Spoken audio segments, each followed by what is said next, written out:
Naoya Inoue pwede nang magretiro kung gugustuhin niya at hindi na maghihirap ito habang buhay. Dahil napakalaki po ng kinita ni Inoue sa Saudi Arabia. Ito na pala ang pinakamalaking bayad kay Naoya Inoue sa kanyang buong karera sa pagboboxing. Dahil ang bayad pala kay Inoue umabot ng 4 billion yen.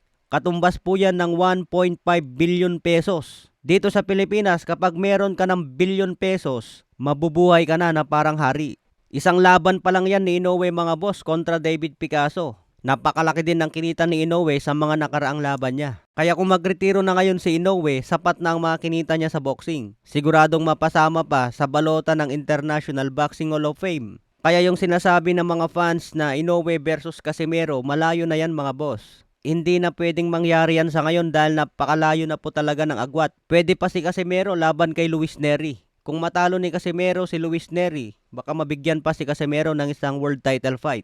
Sinabi rin ni Casimero sa mga fans na pinatagal din niya ang laban para daw mag-enjoy yung mga fans na manood sa laban niya at hindi mabitin. Pinakita rin ni Inoue ang bago niyang daring belt na binigay sa kanya.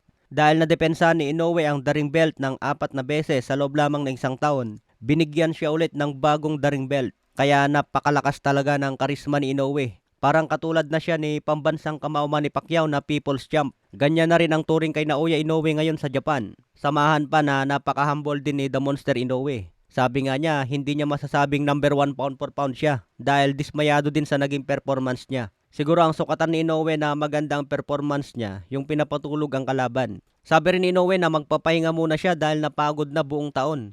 Mahirap daw pala yung lumaban ng 4 na beses sa loob ng isang taon. Kaya aminado na rin si Inoue na napapagod na ang kanyang katawan. Siguro pinakamaganda kay Inoue ngayon, 2 beses na lang lumaban sa isang taon para mahaba yung recovery time niya.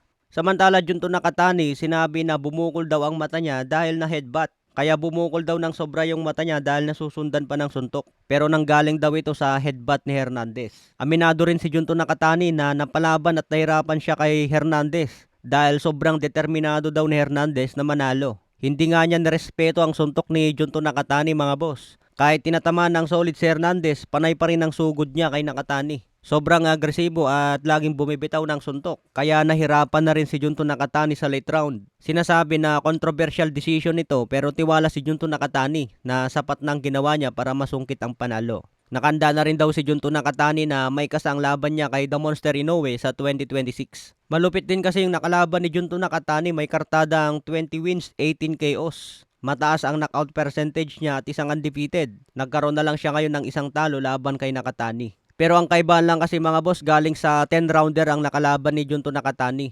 At ito ang unang laban niya na umabot lang sa 12 rounds.